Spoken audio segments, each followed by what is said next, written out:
Mina Campbell had learned long ago how to make herself smaller in rooms filled with powerful white men. At 27, she was already a senior data analyst at Helion, one of the largest tech conglomerates in the country. Yet some days, she still felt like the same girl from a cramped apartment in the South Side, dodging assumptions sharper than knives, packaging her brilliance inside a polite smile, because the world expected her to be grateful for scraps. Helion liked to call itself progressive, diverse, future-oriented. But Mina had spent enough time inside these polished glass towers to know that some prejudices were simply dressed in better suits. She had graduated valedictorian, earned a scholarship that covered everything interned at labs where her code outperformed engineers twice her age. And yet at this company, she heard the same exhausting questions on repeat. Wow, you actually did the math for that. You had a full scholarship. That's impressive. You're the first analyst we've had from your background. Like she was a neighborhood, not a person. Still, she endured because she loved the work, because numbers never judged her, because data didn't care about race-only truth. And today she had something big, her new user behavior predictive model, something that could push Helion ahead of all competitors. But the morning spiraled fast. The conference room was crowded, screens bright, executives restless. Mina stood at the head of the table clicking through her slides with the sharp, controlled confidence she had practiced the night before. This new clustering algorithm allows us to anticipate drop-off behavior up to Mina. Stop there, Gwen interrupted, lifting a manicured hand as if swatting a fly. Mina's jaw tightened. Gwen, her direct manager, loved cutting her off, always with that performative smile that said, "I'm being professional," while her eyes said, "Know your place." Gwen leaned back in her chair. "You're overcomplicating this. The board won't follow." With respect, Mina tried the data. Clearly indicates no. Gwen clipped. This level of ambition doesn't match the skill set we expect from someone with your... She paused, as if choosing a word less sharp, but still let it fall like a blade. Background. The room fell silent. Not a polite silence. A stunned, uncomfortable one. A few chairs shifted. A cough. A pen dropped. Nobody defended her. Not one soul. Mina felt her stomach twist, the humiliation and anger crawling under her skin. She swallowed hard, forcing her expression back into neutrality. She had trained for this, trained her face, her voice, her breathing. But nothing could dull the sting of that sentence. When the meeting ended, she walked out with her spine perfectly straight. Only when she reached the small, windowless storage room, renamed her focus office by Gwen, did her legs finally weaken. She sank onto the cheap swivel chair. The dim light flickered. The air smelled faintly of cardboard and old binders. She pressed a hand to her forehead, trying to steady herself. How many times, how long she had enough strength for 10 women, but she couldn't keep fighting an entire system alone. Her phone buzzed. Zoe texting her a meme. Normally, Mina would laugh. Not today. Her vision blurred. Frustration and exhaustion finally cracked her open. She unlocked her phone and began typing to Zoe, her safest place, her sounding board, her only friend, who understood both the code she wrote and the world she fought against. "Zoe, I can't do this anymore." She did it again. She implied I got the job because I checked some diversity box. I'm so tired. I feel like I'm suffocating here. I'm not their symbol, not their pretty little representation piece. I'm not something to parade around so they can feel progressive. I'm so close to quitting. I can't keep being calm and strong every damn day. Her thumb hovered over the send button. A part of her wanted to delete everything, swallow it like she'd swallowed 1,000 other injustices. But her hands were shaking her chest tight, and the room felt too small to contain this much hurt. She hit send. And for the first time that day, she breathed. Seconds passed, then a minute, then 2. No reply. Weird. Zoe always texts back instantly. She switched apps to check the chat again and froze. The message thread wasn't Zoe's. It was someone else's. Someone whose name she had never ever meant to see in her outgoing messages. Alexander Roth. Her heart slammed against her ribs. Pelion's CEO. The untouchable, unreachable tech prodigy worth billions. Known for being brilliant and cold. A man she had never spoken to whose approval could make or break entire departments. His name stared back at her from the top of the screen. How had she clicked the wrong chat? Her brain replayed the frantic moment she typed the message, her eyes blurry, hands trembling. Zoe and Alexander both near the top of her recent messages, because Zoe had joked once that Mina should shoot her shot with the CEO after a company-wide live stream. A stupid joke that led Mina to search Alexander's name earlier that morning when she remembered something from the live stream. That search put his thread right next to Zoe's, and in her emotional haze, her thumb slipped into the wrong conversation. "Oh God," she whispered. "No. No, no, no." Her vision spotted black around the edges. Her mouth went dry. Her pulse roared in her ears. She typed frantically. "Please, disregard. This was not meant for you. My apologies. Please ignore." Before she could hit send, her screen lit up with a new message. From Alexander Roth. Her breath left her body. She opened it with trembling fingers. "Miss Campbell, please come to my office. Now." Short, clean, frozen with authority. The kind of message that could precede a promotion or a termination. Mina stood too quickly, her chair scraping against the floor. She grabbed her laptop with unsteady hands. Her reflection in the dark screen showed wide, terrified eyes. He read it. He definitely read it. Her knees wobbled. The fluorescent lights in the hallway felt too bright as she walked. Her chest tightened with every step she took toward the executive floors, where polished marble replaced linoleum, and silence felt heavy with wealth and power. She tried to rehearse explanations, apologies, excuses, anything that could soften the blow. It was a mistake. I was overwhelmed. It won't happen again. But the deeper truth was sitting like a stone in her stomach. She had exposed the ugliest part of her experience here, to the man who ran the company, the man who could have her fired with a single word. By the time she reached the top floor, her palms were slick with sweat. The receptionist stood as she approached. "Ms. Campbell?" the woman asked, surprise flickering across her refined expression. "Mr. Roth is expecting you." Expecting me. Those words made her spine tingle in a way she didn't want to unpack. The walk to his office felt endless. Each step echoed behind her, mirrored by the wild pounding of her heart. When she stopped in front of the towering frosted glass doors, she hesitated. This was it. Her career, her reputation, her everything balanced on the edge of a single conversation. She lifted her hand, knocked once. The door unlocked with a soft click. Inside, Alexander Roth stood with his back to her, looking out over the city skyline. A silhouette carved from clean lines and expensive fabric.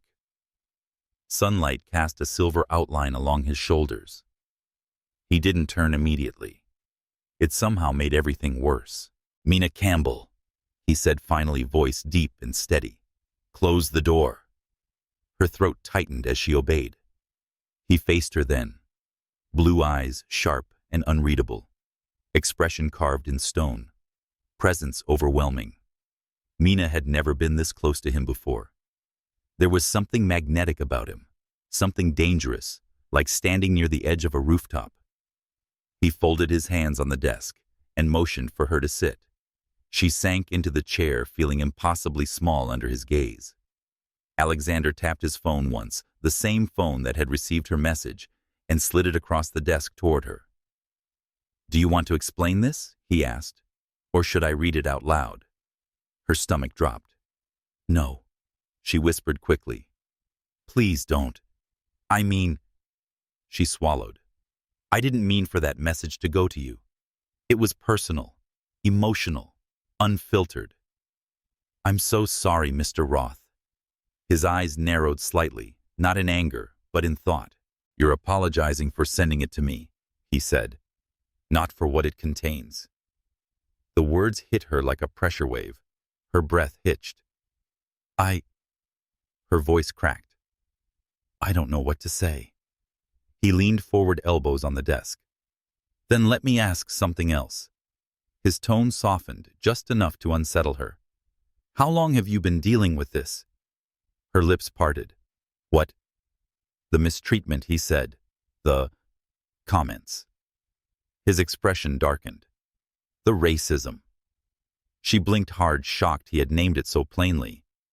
No one at Helion ever said the word. They danced around it, disguised it, prettied it up.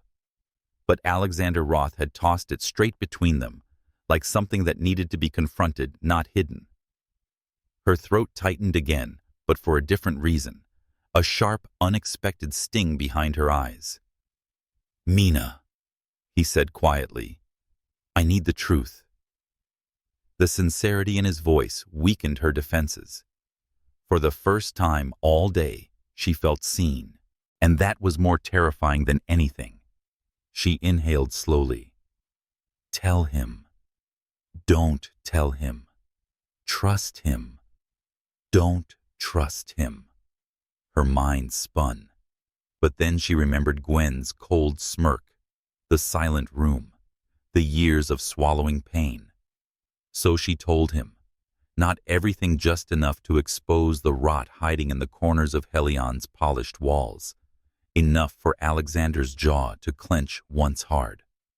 When she finished, the office felt charged, like a storm was gathering behind his eyes. "Thank you," he said finally, voice controlled. "You should have come to me sooner." "I didn't think you'd care," she whispered before she could stop herself. Something flickered in his expression, hurt irritation. It was gone too fast to name. "I do," he said. "A beat, too. Then, we'll speak more in a moment. For now, return to your workspace.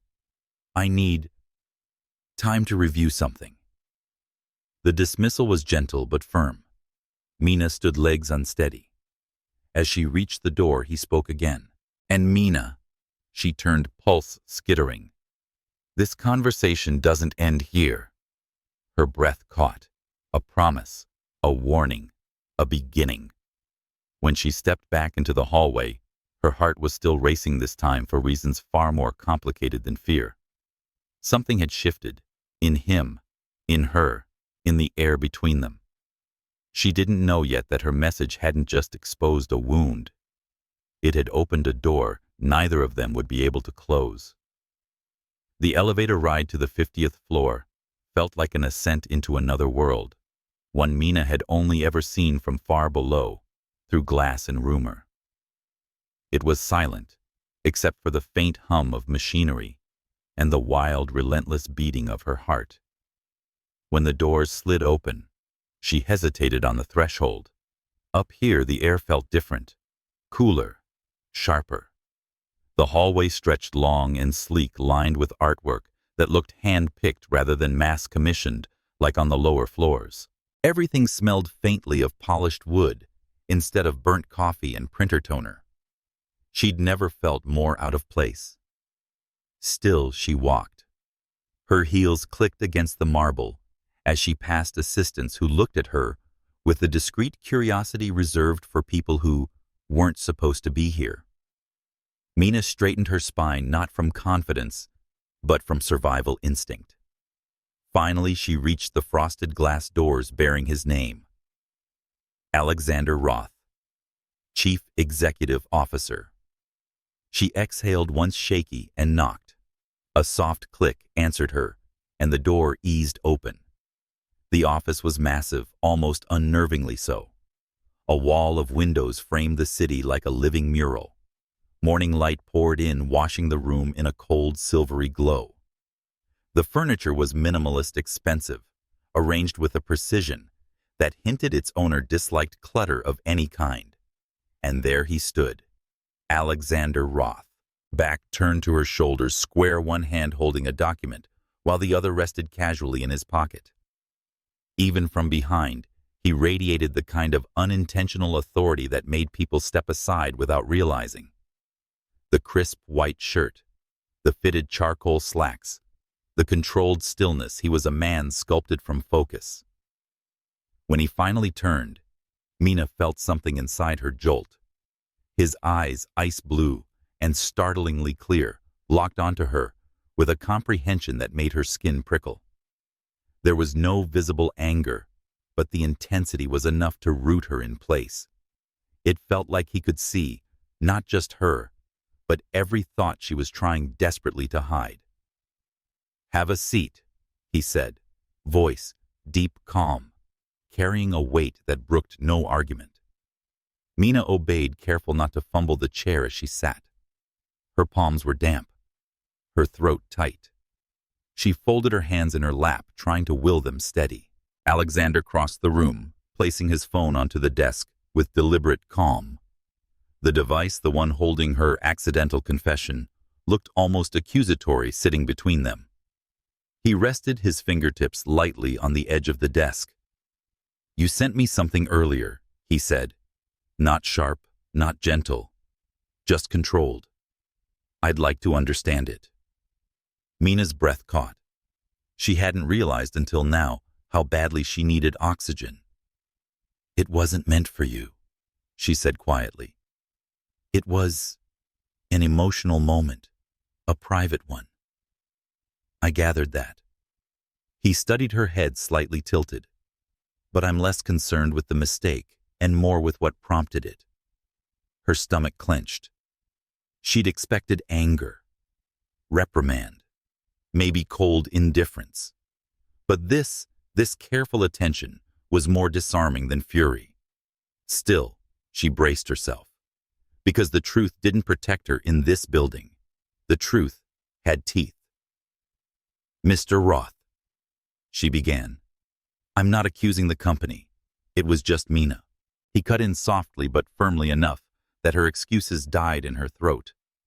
"You don't need to shield us. If something happened, I want to know." No one had said that to her at Helion, not once. She shifted her pulse, echoing in her ears. She felt exposed, sitting under the weight of his gaze, as if he could tell the difference between her rehearsed answers and her real ones. He continued, gentler now. "Your message mentioned subtle discrimination. I want clarity." The room went silent. Mina looked down at her tightly clasped hands. Her knuckles were almost white. Part of her wanted to retreat, to pretend everything was fine, to protect her job, to avoid becoming the problem again. But something about Alexander's expression stopped her. Not softness, he was too controlled for that, but sincerity. A rare, steady kind that felt unexpectedly safe. So she told him. Not every wound, not every insult, but enough. She told him about the constant undercutting, the assignments taken away and replaced with menial ones, the snide comments Gwen dressed as jokes, the way her ideas were dismissed until repeated by someone else, the way people looked at her like she should be grateful to be in the room at all. As she spoke, she didn't cry. She thought she would, but instead her voice turned steady, almost frighteningly so, like she had finally used it for truth instead of endurance. Alexander didn't interrupt. Not once. He listened with an attentiveness she'd never experienced, not from a boss, not from a mentor, not even from people who claimed to be allies. By the time she finished, a heavy quiet settled between them. Then Alexander stood, not abruptly, not theatrically. He simply rose with a kind of decision that filled the room. "Thank you," he said. And there was something new in his voice, something low, simmering. I'm glad you told me. Mina blinked, thrown by the gratitude. He moved around the desk, stopping near where she sat, not looming but close enough that she felt the heat of his presence. I've received incomplete reports about Gwen, before he said. Nothing concrete. Nothing that justified immediate action. His eyes sparked with restrained anger, not at Mina, but at the situation itself. Your account makes it clear. I should have looked deeper. Her breath snagged. He paused, searching her face for something. Hesitation, fear, doubt. Maybe he found all three. I'm restructuring your reporting line, he said. What? Her voice came out in a whisper. You'll work directly under my division for the time being. But Mr. Roth. This isn't a request, he said, though not unkindly. It's a correction. The word hit her hard. Correction. As if she had been misplaced all along. Her pulse fluttered wildly. I don't want someone like you buried, he added softly. She stiffened. Someone like me. Tactically brilliant, he clarified immediately. No hesitation, and undervalued. I won't let that continue. Her heartbeat tripped in her chest. It should have been relief. It should have felt like justice. Instead, it stirred something else, something warm and terrifying. Alexander stepped closer, close enough that her breath nearly caught. He wasn't touching her, not even brushing the air near her skin, but the proximity alone was a dangerous thing, a charged thing. Mina, he said, voice dropping in tone, not intimate, not inappropriate, but undeniably personal. That message you sent. Next time, make sure the intended recipient actually receives it. Her lips parted. Was he teasing? No. The faint curve at the corner of his mouth wasn't quite a smile. It was too restrained, too fleeting, too unexpected on a man who looked carved from steel. But it softened him. Just a fraction. Warmth flickered under her ribs, against her will. I wasn't planning a next time she managed. Good, he said quietly. But if there is one, I'd prefer you came to me directly. Her breath trembled. She hated that he could notice it, that he probably did. She hated even more the strange comfort spreading through her chest, despite the confusion, the fear, the precariousness of everything.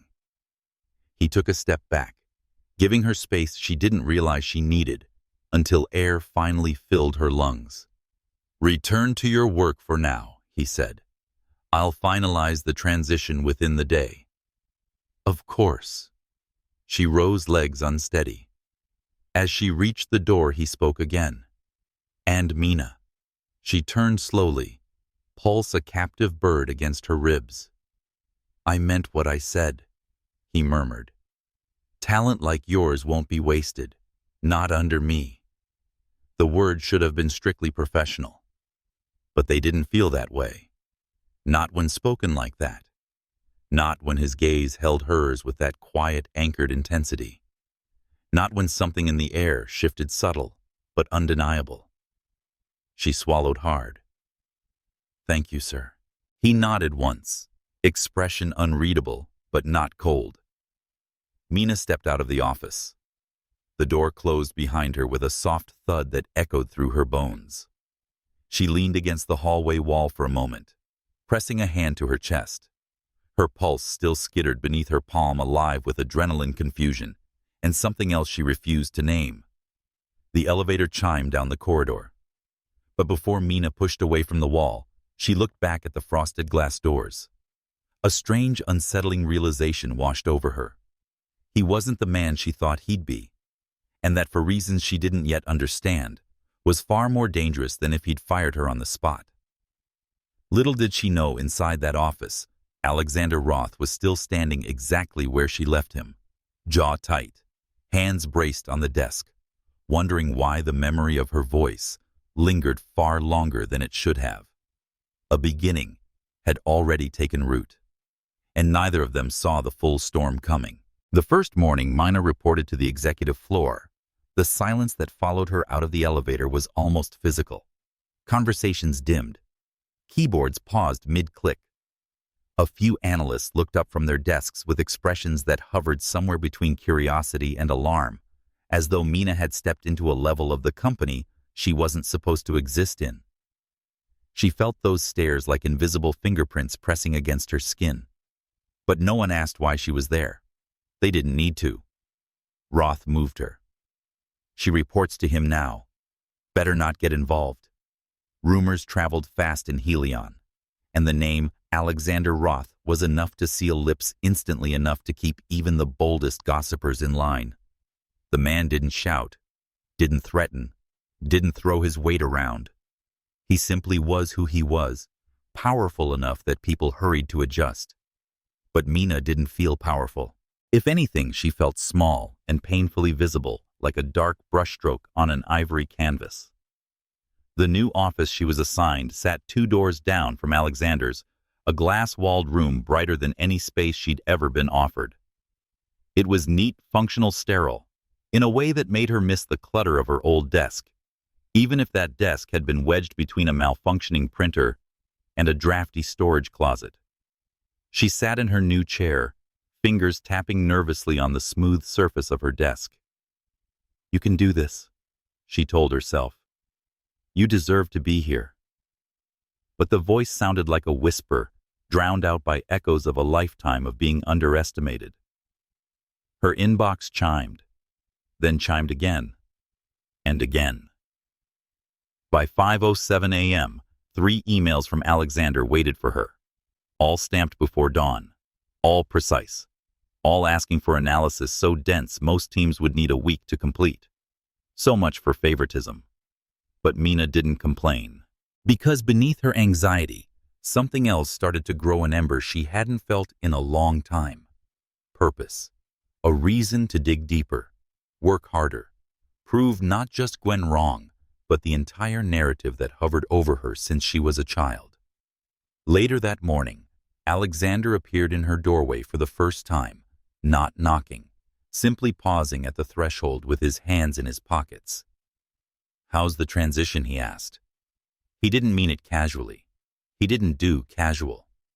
His tone was steady, professional, but his gaze flicked across her screen, her desk, her face with a focus that unnerved her. "I'm adjusting," Mina replied. "Good." A slight nod. "Let me know if you need anything." She almost laughed if she asked him for help. Half the building would assume she was taking advantage. But she only replied, "Of course." He hesitated barely a second, but long enough for her to notice before walking away. That was the start of it. The days blurred into a rhythm that left Mina exhausted and exhilarated in equal measure.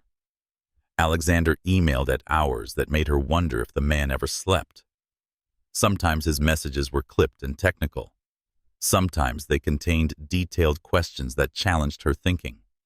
Sometimes he sent nothing but a cryptic request like Model C again, rerun with anomaly adjustments.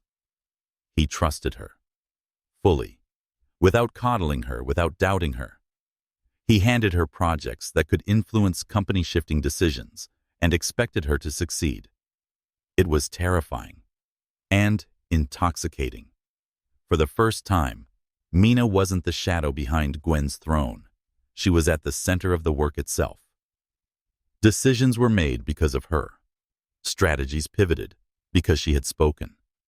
And every time she responded with something sharp or innovative, Alexander acknowledged it with a subtle incline of his head, a thoughtful hum, or a direct question that invited her deeper into the process.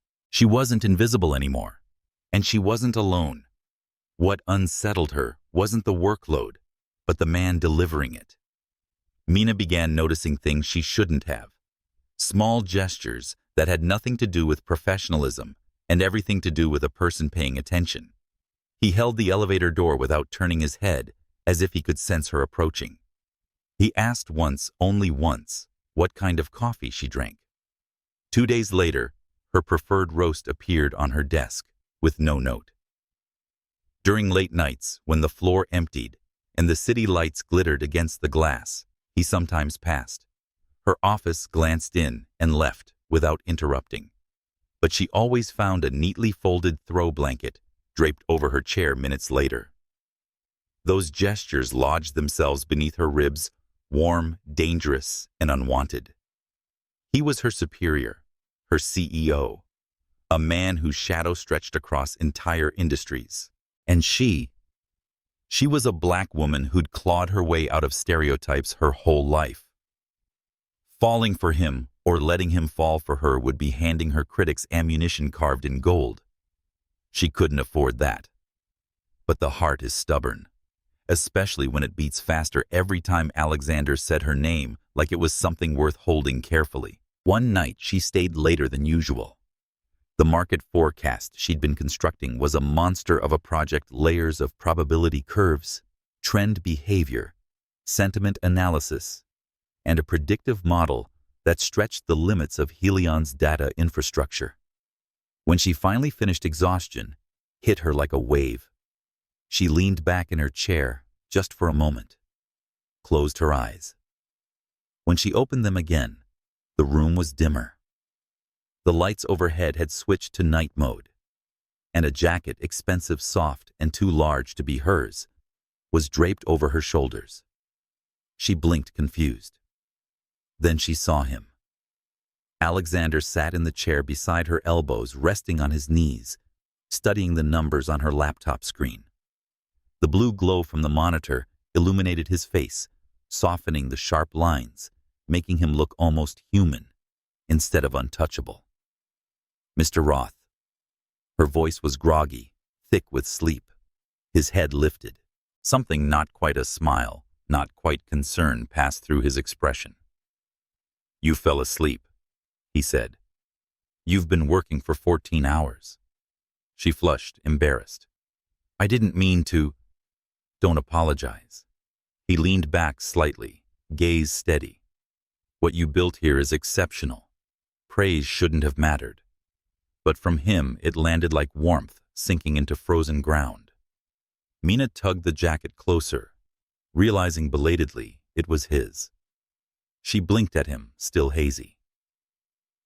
You didn't go home. Alexander's eyes softened, actually softened in a way that made her pulse stutter. I wasn't leaving you alone up here.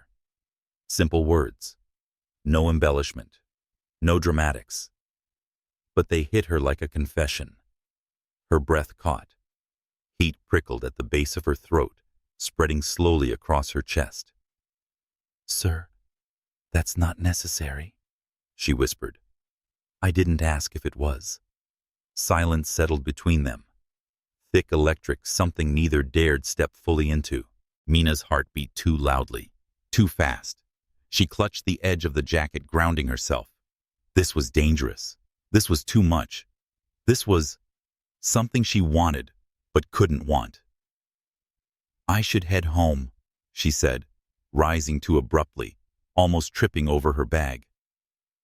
His hand moved as if to steady her, then paused midair, curling back into his palm. He didn't touch her, but his instinct to reach for her said more than contact ever could. I'll walk you to the elevator, he murmured. You don't have to. I know, he said quietly.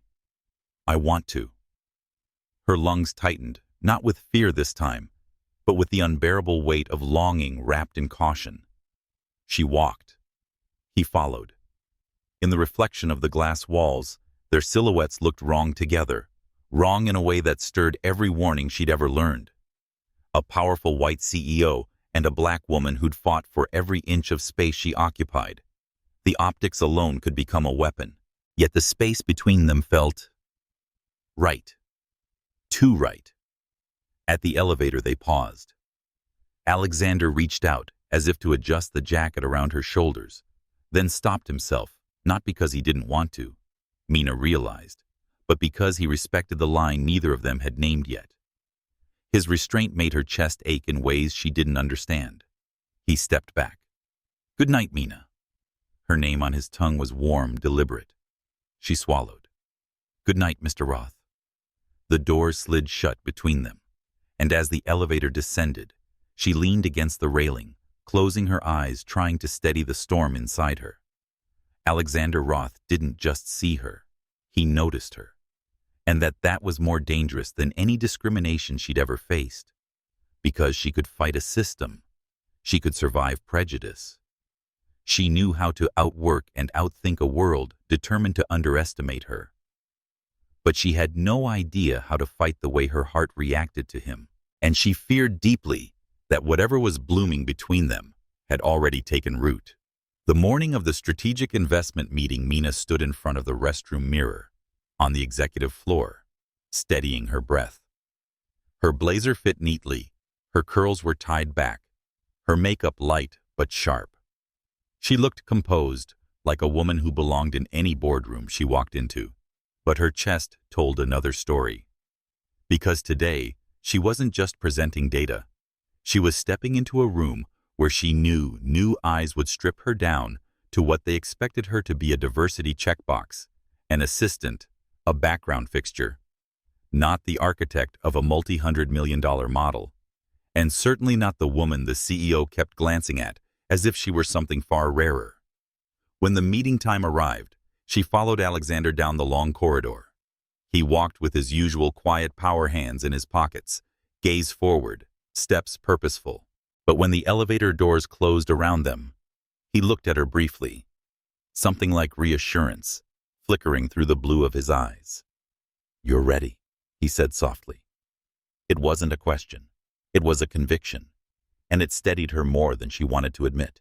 The conference room was already buzzing when they entered. A dozen men in tailored suits sat around a marble-topped table, their watches gleaming like trophies. The moment Mina stepped in behind Alexander, conversations thinned, then dropped entirely. A few faces registered confusion, a few others annoyance. One man near the center, a partner Mina recognized from the company profile, gestured lazily toward her with a smirk that didn't quite hide the condescension behind it. "So, Alex," he drawled. "New assistant." A gust of laughter rippled through the room, quick, sharp, and sour. Mina felt something cold grip her spine. She kept her eyes on the table, jaw tight. Alexander's response sliced through the air like steel. "No," he said, voice quiet but cutting. "She's not an assistant." The room fell silent again, but this time from something heavier. He pulled out a chair for Mina, something he didn't normally do, something he likely didn't even realize he was doing, until it was done, and then took his own seat beside her. "Mina Campbell," he continued, "is the data scientist who designed the entire predictive framework behind the investment we're evaluating today." Not a raised voice, not anger, just simple, unequivocal fact. But his tone left no space for doubt. A shift rippled across the table. Some men cleared their throats. Others straightened in their seats. A few avoided looking at her altogether, like being caught underestimating her was somehow embarrassing. It was embarrassing, just not for her. Alexander slid the projector's remote toward her. "You have the floor." Her heart skittered, but she nodded, stood, and began. The moment Mina started speaking, the room changed. Numbers steadied her. Patterns gave her ground.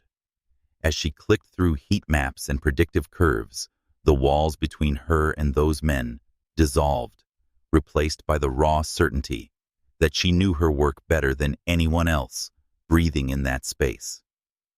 Her voice didn't shake. Her gaze didn't falter. Where they expected hesitation, she offered precision. Where they expected insecurity, she showed mastery.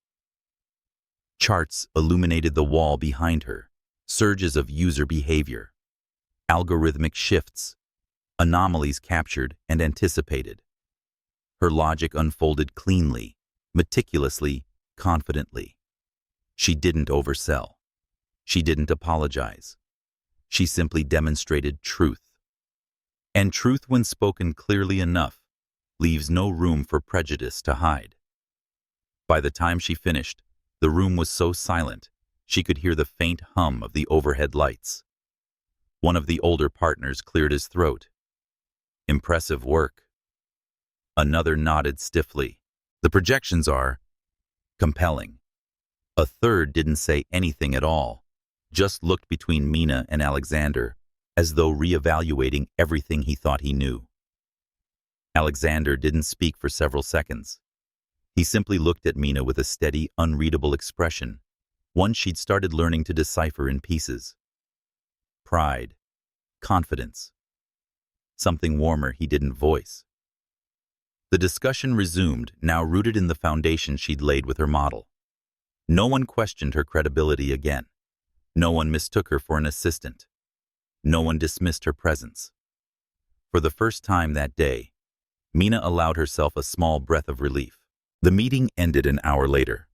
Attendees filed out with nods, polite acknowledgments, and the uncomfortable awareness that they had misjudged her from the moment she walked in.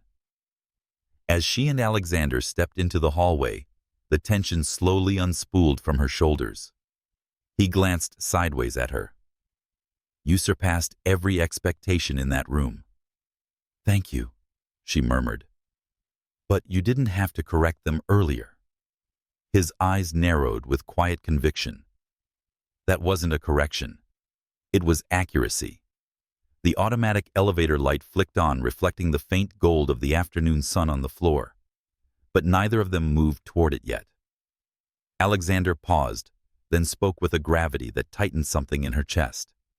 People in these halls often forget that talent isn't assigned to a demographic. Mina's breath wavered, not because his words were wrong, but because they were painfully beautifully insufficient. "People don't forget," she said softly. "They choose not to see." His jaw tightened. He didn't argue, didn't justify. He simply absorbed her words, the truth of them settling into the silence between them.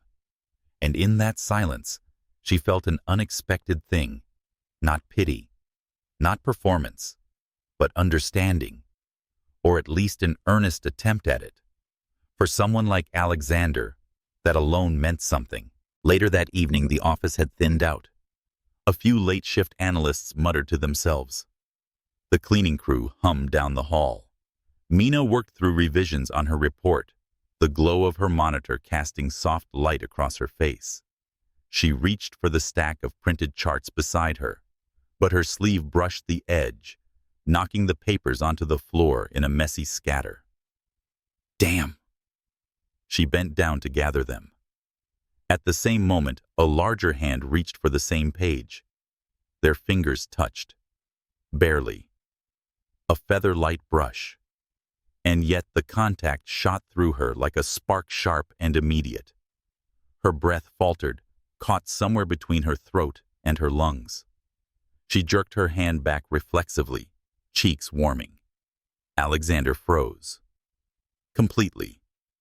His hand hovered over the fallen sheet, his breath shifting almost imperceptibly. He lifted his gaze slowly, like he wasn't sure he should. "Mina," he said quietly. Her pulse thundered.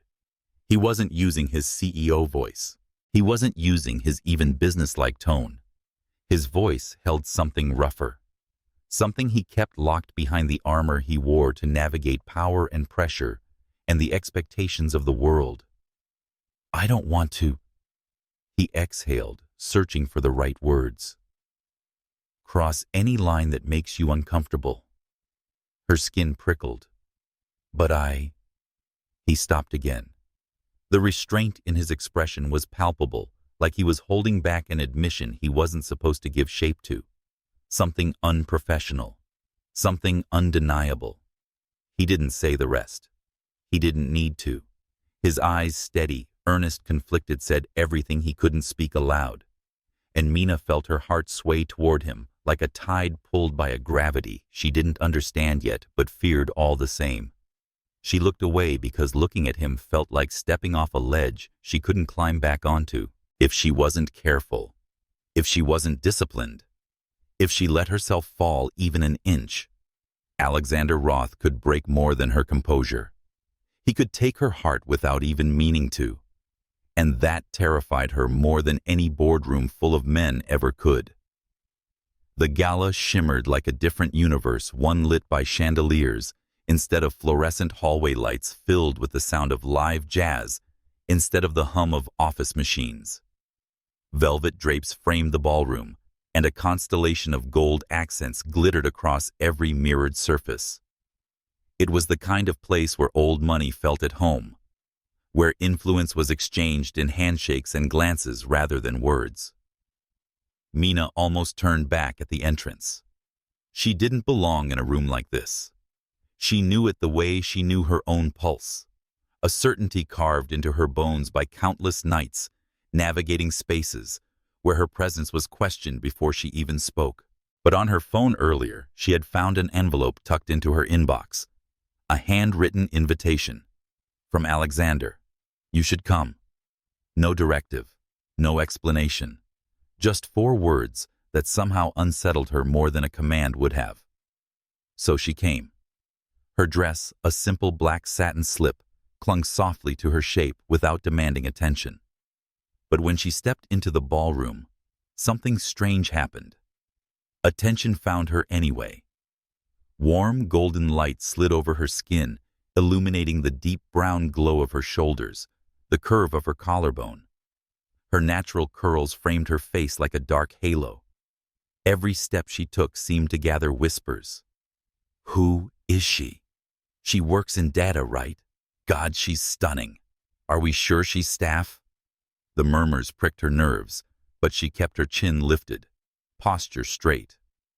Then she saw him. Alexander stood near the center of the room, surrounded by board members and investors. He was dressed in a black tuxedo, tailored so perfectly it looked like a second skin, highlighting the clean lines of his body. His hair was swept back, his expression composed. Until he saw her.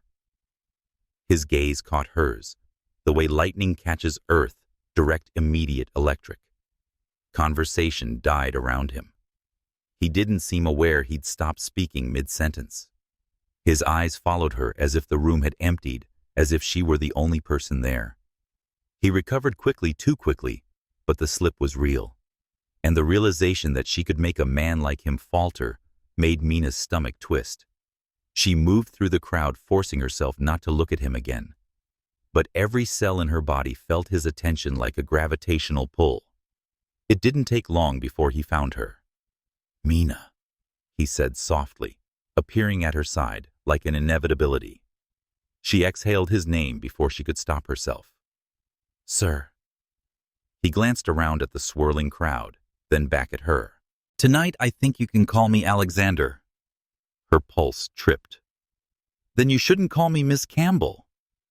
His lips curved, not a smile, but something close. Noted. They drifted into conversation so naturally, Mina almost forgot where they were. What surprised her wasn't how easily he spoke, but what he chose to share. Alexander told her about growing up in a house with too many rooms and not enough warmth. How silence filled the spaces between him and his parents. How his privilege offered everything except connection. He said it quietly, like he wasn't used to admitting things that vulnerable. Mina found herself responding with truths she rarely voiced out loud. She talked about her neighborhood, the cracked sidewalks, the sirens at night, the long bus rides to the good schools. She told him about studying in the cramped kitchen, while her mother worked double shifts, about competing twice as hard for half as much respect. Their worlds were galaxies apart. But somehow here their stories orbit each other. She shouldn't have felt this comfortable with him, not with someone who had the power to ruin everything or elevate her into a spotlight she didn't ask for. Yet his attention felt real, not performative, not opportunistic, just quietly, devastatingly genuine. Later, a waiter passed with trays of desserts. Mina reached for a delicate chocolate confection. She laughed at something Alexander murmured, something dry, something surprisingly funny for a man with a reputation for being made of ice. And then, of course, her clumsy fingers betrayed her. A tiny smear of chocolate touched the corner of her lip. She lifted her hand, but before she could wipe it away, Alexander reached forward instinctively. His thumb hovered just a breath above her skin. A hesitation, a crack in his composure. Then he brushed the chocolate away. a touch so soft it barely existed. But it did exist. Heat shot through Mina so sharply, she stepped back breath-catching. Her cheeks burned. Her heart lurched against her ribs like it wanted out. Alexander dropped his hand immediately. "I'm sorry," he murmured, voice low and rougher than she'd ever heard it. "I wasn't thinking." Her throat tightened. "It's fine." But it wasn't fine. Her skin still tingled where he had touched her. The warmth lingered with startling intensity, as if her body refused to forget the contact. Something fragile, dangerous settled between them. Alexander looked as though he felt it too. The night wore on. The room buzzed with laughter and speeches, announcements, and applause. But all Mina could feel was a strange sense of weightlessness, like reality had loosened around the edges. Near the end of the gala, the lights dimmed, and the band shifted into a slow, smoky jazz number. Couples drifted to the dance floor, moving in soft, swaying rhythms. Alexander turned to Mina. "May I?" he asked quietly, extending his hand. Her breath trembled. She shouldn't. She absolutely shouldn't. He was her boss. He was a white man in a world that already doubted her worth. He was someone she could fall for far too easily, someone who could complicate every dream she had worked years to build. But the part of her that had always been careful, always calculating, always holding back, wavered. Something else answered for her. She placed her hand in his. He pulled her gently into the center of the room. Dancing with Alexander felt like stepping into a different type of universe, one where rules softened, where categories dissolved, where the distance she'd spent weeks maintaining slipped away. His hand rested on her waist, warm and steady. Her fingers slid up to his shoulder, her pulse erratic beneath her skin. They moved slowly, her body guided by the subtle pressure of his. People watched, they had to be, but in that moment, Mina couldn't bring herself to care. She looked up once unintentionally, and their eyes met. The look he gave her wasn't cold or collected. It wasn't the calculated intensity he used in meetings. It was warm, deep, and threaded through with hunger he wasn't letting himself show fully. A hunger he was losing the ability to hide. "Mina," he murmured near her ear, his breath grazing her skin. She shivered. Not from cold from him. "Yes," she whispered. "If I've looked at you." He paused as if the words cost him something. "More than I should have." "Forgive me." Her pulse hammered. "How have you looked at me?" He exhaled something unguarded, flickering across his features. "Like something I shouldn't want," he said softly. "But do." The world tilted. The music faded. The lights blurred. Everything inside her pitched forward, fear, desire, disbelief twisting together until she couldn't tell them apart. Her hand tightened slightly on his shoulder. She felt his fingers flex at her waist, a subtle gasp caught beneath his practiced control. They were standing far too close, suspended at the edge of a boundary that was starting to dissolve beneath their feet. One step, one breath, one moment too long, and they would fall from it. The song ended, but neither of them stepped back immediately. When Mina finally did, it felt like tearing herself from gravity. Alexander let her go slowly, as if his hand resisted. People resumed talking. The spell dissolved. Reality seeped back into the room, but something had already changed, irrevocably. As Mina walked toward the exit later that night, she could still feel the imprint of his hand on her waist, his voice against her skin, his gaze like a secret no one else was allowed to witness. And she knew deep down, in a place she'd kept guarded her whole life, if she wasn't careful, Alexander Roth wouldn't just cross her boundaries. He would break through all of them. And she wasn't sure she wanted to stop him. 2 days after the gala, Mina walked into Helion with something she had not felt in a long time: lightness. Not confidence, not certainty, but a fluttering echo of something that could have been hope. She didn't dare name it, but it had lingered ever since she felt Alexander's hand anchored gently against her waist on the dance floor, since she heard his voice low and trembling with restraint. Admit he saw her as something he shouldn't want, but did. That memory had kept her awake half the night, staring at her ceiling, like the universe had shifted a fraction of an inch while she wasn't looking. But the moment she stepped onto the executive floor, the air felt wrong. Eyes avoided hers. Whispers died abruptly. A tension she couldn't place chilled her skin. She slowed her heartbeat, tightening. Something was off. Terribly off. When she reached her office, an email notification pinged on her phone. Urgent Executive Council summons. 10 minutes. Her stomach dropped. She barely had time to set down her bag before heading toward the conference suite. The hallway felt longer than usual, a tunnel of unseen stairs and closed expressions. When she opened the door, the room was full. All the senior directors, security, legal, and Alexander at the head of the table, his posture stiff, his jaw locked. No one was smiling. A storm gathered beneath Mina's ribs. "Ms. Campbell," Alexander said, voice cool enough to frost glass. "Take a seat." She did. Slowly.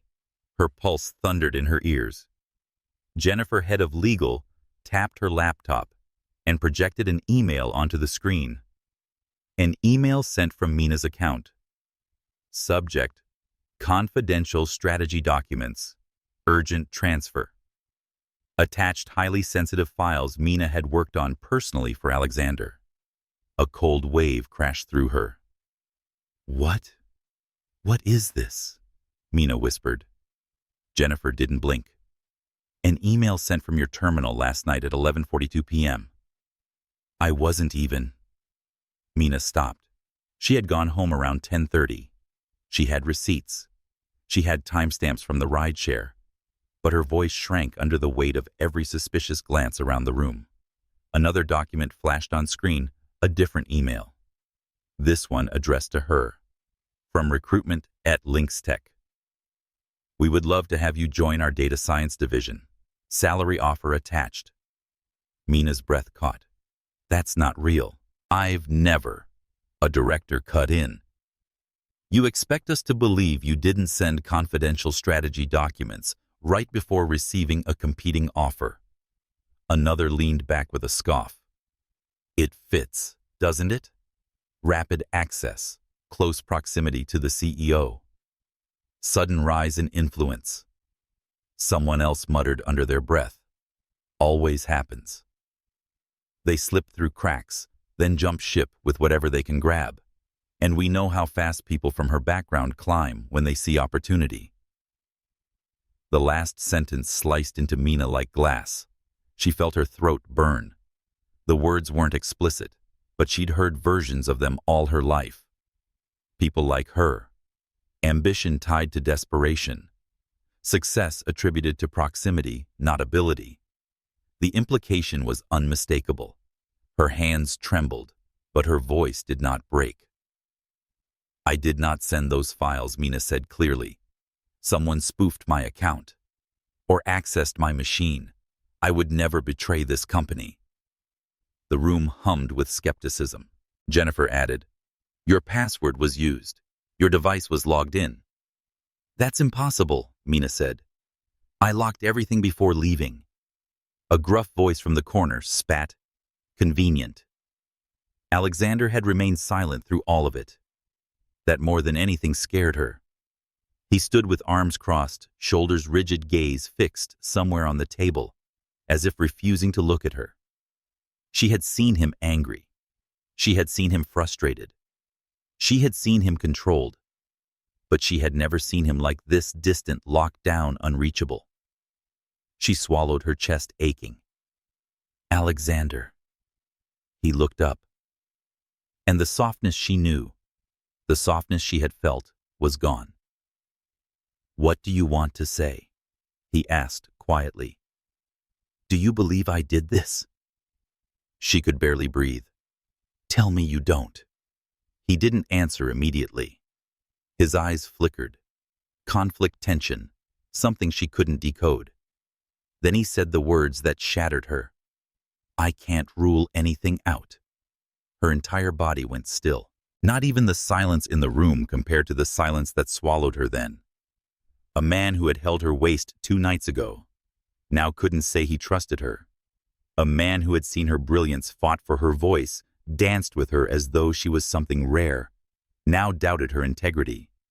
Something inside her cracked, not loudly, not dramatically, but quietly, like a fracture forming along a fault line, already worn from years of pressure.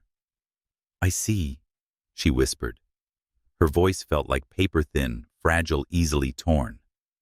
Jennifer cleared her throat.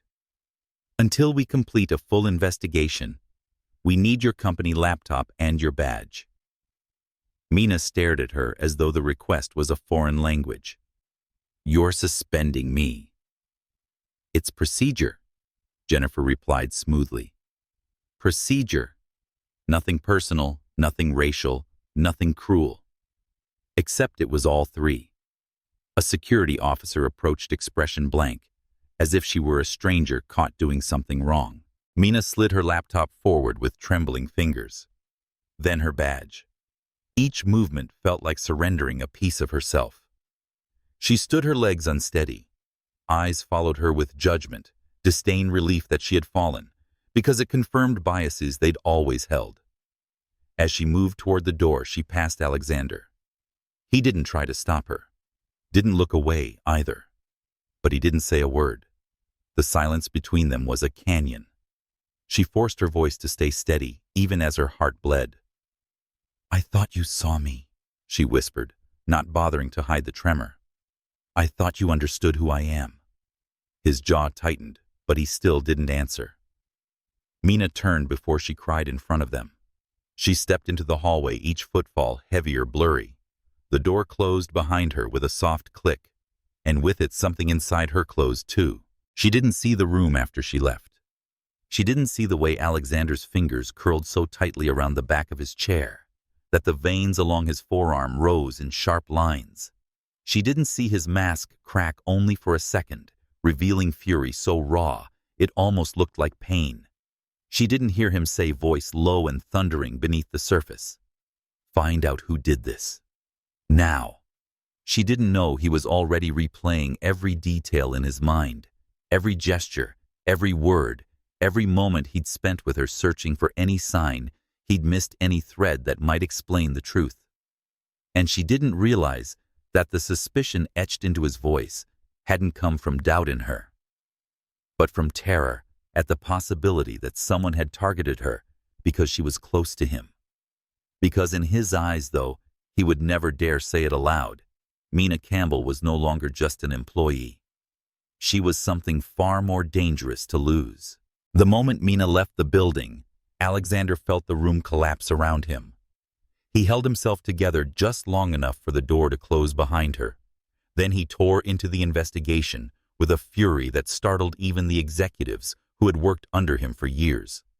His orders were clipped, his movements razor-focused, every question a strike. He pulled access logs, reviewed server reports, demanded full traces of every login from her account. When the IT team hesitated, unsure how aggressively he wanted them to probe, Alexander answered with a single sentence, spoken through clenched teeth, as aggressively as humanly possible. Minutes later, the first irregularity surfaced. It wasn't Mina's device that sent the email. It wasn't her login session. It was a masked access, rerouted, disguised. Whoever had framed her hadn't even bothered to hide behind an external intrusion. They'd used an internal access point. Then came the second discovery, a digital fingerprint, faint but unmistakable, left behind in the process. An oversight only someone careless with power would make. A fingerprint tied to Gwen. Gwen, who had undermined Mina for months. Gwen, who had bruised her with microaggressions camouflaged as professionalism. Gwen, who had watched Mina rise to Alexander's team, to rooms she herself had never been invited into, and who had resented every step of it. Jennifer, the legal director, stared at the evidence, her voice low with disbelief. You were right. This is internal sabotage. Someone wanted to bury her. Alexander pushed away from the desk with such force that his chair slammed against the wall. She didn't betray us, he said. She was framed. His voice was raw, not angry, something deeper and far more dangerous. Jennifer closed her laptop slowly. What are you going to do? He didn't answer. He was already halfway out the door. I have to see her. Mina's apartment was small, the kind of place that held on to warmth and loneliness in equal measure. Tonight, it felt like a sanctuary she hadn't earned. Her hands shook as she packed a small suitcase. She wasn't running. Not exactly. She just needed to breathe somewhere that didn't hold echoes of humiliation. Somewhere that didn't have Alexander's ghost lingering in every corner of her thoughts. She wiped her cheeks roughly. You knew better, she whispered to herself. You knew men like him don't see you the same way. She shoved another sweater into her bag, trying to drown out the ache in her chest. You knew the gap was too big. The world was too cruel. You knew. A hard knock at the door cut her off. She froze. Zoe, she called out weakly. But her friend would have texted. And Zoe never knocked like the building was on fire. Mina opened the door, and her heart stuttered. Alexander. He wasn't in a suit. No tie. No polished exterior. Just a black t-shirt, sleeves pushed up, hair slightly disheveled chest, rising with quiet, controlled breaths, as though he'd run the last few blocks, but refused to show it. His eyes searched her face, with a desperation she'd never seen in him. Mina, he said, voice unsteady. You didn't do it. She swallowed hard, trying and failing to reconcile the man in front of her with the man who had stood silent as she was stripped of her dignity. It doesn't matter anymore. It matters to me. Too late. Mina. No, she snapped, stepping back. I don't want to hear excuses. I don't want your pity. He flinched, actually flinched, and that alone made Mina's breath falter. But she pushed on. You doubted me, because I knew someone at Lynx Tech. Her voice trembled. Or because I was the easiest person in that room to blame. His throat bobbed. He looked like she'd slapped him. Mina, don't do that. Don't think for a second this was about your race. Her laugh was bitter, incredulous. The room decided before I opened my mouth. Not because I messed up, because I fit the story. He opened his mouth, but she cut him off sharply. And you. Her voice cracked. You let them. It was the truth he had to face. Alexander's jaw tightened, the muscles flexing under the strain. He stepped inside, slowly closing the door behind him, not trapping her but shutting out the world. I didn't protect you, he said quietly, and that is my failure alone. She crossed her arms. You think saying that fixes anything? No. His voice broke open, unguarded. Nothing I say fixes what I did, but you need to know why it happened. Her chest tightened painfully. I don't want another corporate answer. This isn't corporate. He moved closer, stopping only when she took a small step back. His restraint was visible, palpable, as though he were holding himself together by sheer force.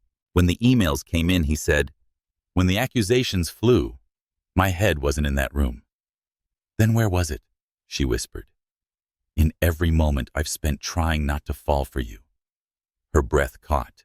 He kept going, voice barely above a whisper. And when I imagined the possibility that you betrayed me, it wasn't suspicion you saw. It was fear. Fear that I had misjudged someone. Someone who matters to me more than she should. The admission hit her so hard, she had to grip the table behind her. Alexander. I didn't question you because I thought you capable of treachery, he said. I questioned myself, my judgment, My emotions. Everything I've been trying to suppress since the day you walked into my office and refused to look away. Her eyes stung. I was afraid he confessed. Not of you, of what I feel for you. The words hung in the air like a flame. Mina pressed a hand to her chest, as if steadying the ache blooming there. You hurt me, she whispered. I know. His voice was rough, and I will never forgive myself for that. He reached out slowly, glacially slow, until his fingers hovered just above her cheek. Not touching, just breathing the same air. I'm not asking you to forgive me tonight, he said. Or ever. Her eyes met his storm-meeting storm. I just needed you to know the truth before you walked out of my life. Mina swallowed hard emotions, interwoven and impossible to separate. Anger, grief, longing, tenderness. Part of her wanted to shove him away. Part of her wanted to collapse against him. Most of her wanted to run until her lungs gave out. Instead, she whispered the only truth she could manage. You make me feel things I shouldn't. His eyes darkened. I know. You make me forget who I have to be to survive. He closed his eyes as if the words physically hurt him. I know. And if you ever do something like this again... Mina's voice softened into a tremor. I won't just walk away from Helion. I'll walk away from you. He opened his eyes, and for the first time since she'd met him, they weren't guarded or cold or calculating. They were terrified. I won't let myself be that foolish again, he said. Not with you. The small space between them carried heat, tension, apology, and something deeper neither of them dared name. Mina let out a slow, broken breath. He reached up finally, allowing his fingers to graze her cheek, feather light and trembling, and she didn't pull away. But she didn't lean in, not yet.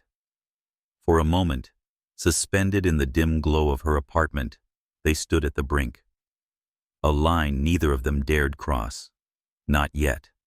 Not tonight. But the confession hung between them like a vow. This was no longer just a professional bond, no longer a dangerous crush, no longer a possibility. It was a fault line waiting to break open. And when it did, nothing between them would remain unchanged. The quiet inside Mina's apartment had weight. Dense, breathless electric, like the final second before lightning touches the ground. She stood in front of Alexander, the man who had broken her trust, then fought to earn it back within hours. The man who should have been unreachable, untouchable, off limits. The man whose presence tonight made her pulse trip over itself in a way she could no longer ignore. Mina. His voice was low, hesitant, threaded with the kind of vulnerability she never thought he was capable of. If you want me to leave, I will. She didn't answer. Her heart was too loud. Her wounds were too fresh. Her longing was too deep. Alexander stepped closer slowly, deliberately, as though approaching something sacred and fragile. I know I failed you. His breath trembled. I know I hurt you in the one way you feared most. Mina swallowed her throat tight. You made me feel small in front of them. He shut his eyes.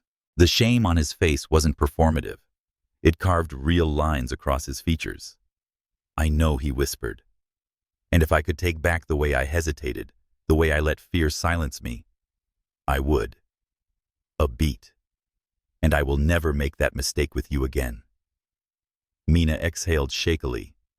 She wasn't ready to believe him completely, not yet.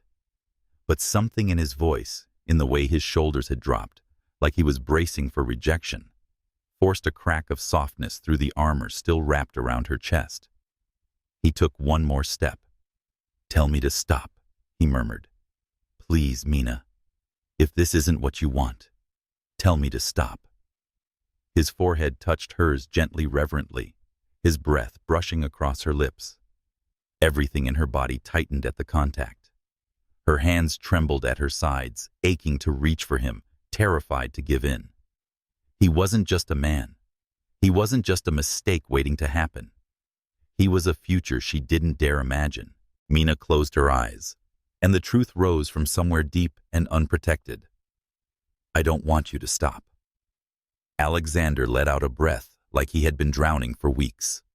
He lifted a hand to her face, fingers trembling as they brushed her jaw. Mina leaned into the touch before she could stop herself. Something in him loosened, like relief, like awe. Mina, he whispered, as if saying her name was a confession in itself. I've been fighting this since the day you stumbled into my office after that message. I tried to walk away from it. I tried to walk away from you. His voice cracked. But I can't. Her hand rose to rest against his chest, feeling the steady, powerful rhythm beneath his shirt. He placed his own hand over hers, holding it there against his heart. Just tell me, she said softly, that this isn't another impulse you'll regret. His eyes impossibly blue and stripped of every mask met hers. There is not a single part of you I could ever regret. The world tilted, and then the distance between them vanished. Alexander's lips met hers in a kiss that was not gentle. No, it was too full of weeks of restrained desire and buried emotion to be gentle. But it wasn't harsh. It wasn't demanding.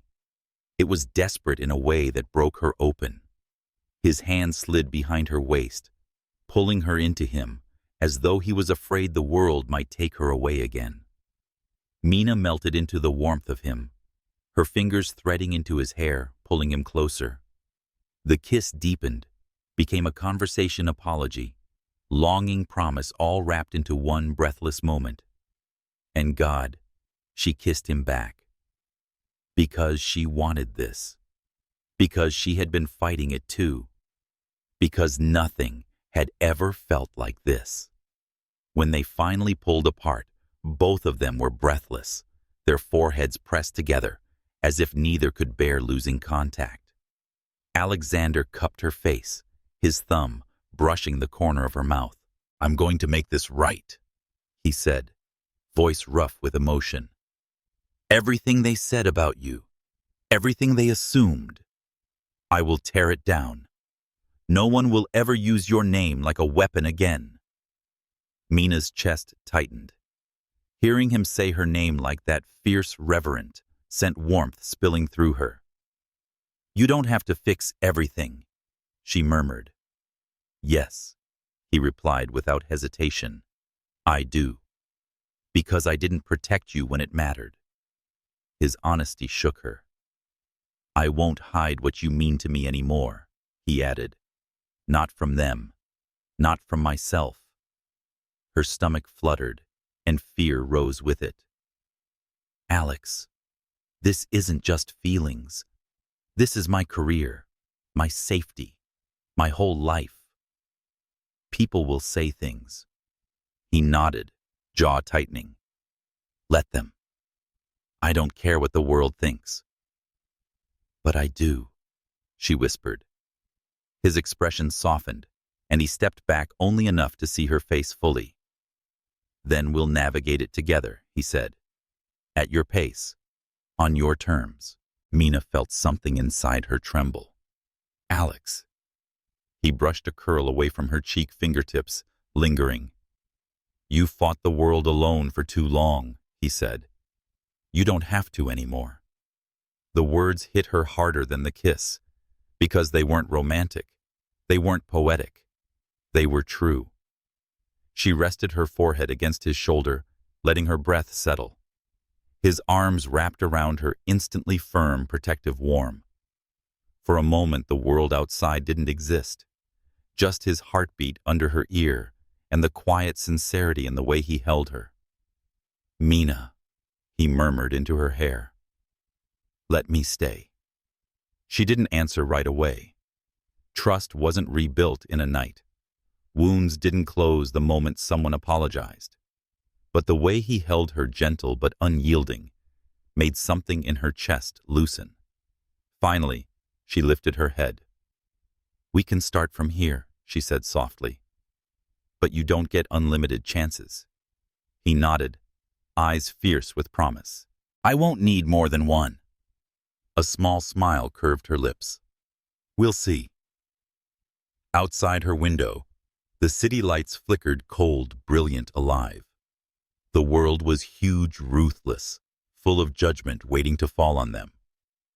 But inside the small apartment, sheltered in each other's arms, the world narrowed to just two people caught between fear and longing.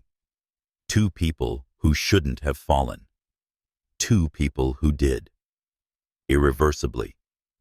And somewhere inside Mina's chest, a truth finally settled. This story, whatever it would become, didn't start with a romance. It started with a mistake. A message sent to the wrong man. A message that had changed everything. And now standing in his arms, she wasn't sure she wanted to change any of it back. Later that night, when Alexander finally left Mina's apartment, after one last lingering touch of her hand, after one final look that felt far too intimate to be safe, she stood by the window, watching him disappear into the blur of city lights. Her fingers rose to her lips, still tingling from the kiss that had shattered every boundary she swore she would never cross. She should have felt terrified, but instead, she felt something far more dangerous. Hope. Mina closed the curtains and leaned against the wall, letting out a long, shaky breath. The apartment was silent again, but she wasn't the same woman who had stood here hours earlier with a half-packed suitcase and a heart full of hurt. She was standing at the edge of something new, something delicate, something powerful enough to either save her or destroy her. Her phone buzzed. A message from an unknown number. Careful who you trust. Not everyone wants you by his side. Mina stared at the screen, a cold shiver crawling down her spine. Before she could react, another message followed. This isn't over. Her breath caught. Outside, thunder rolled across the distant skyline, soft at first, then louder, like the city itself warned her that the storm wasn't past them yet.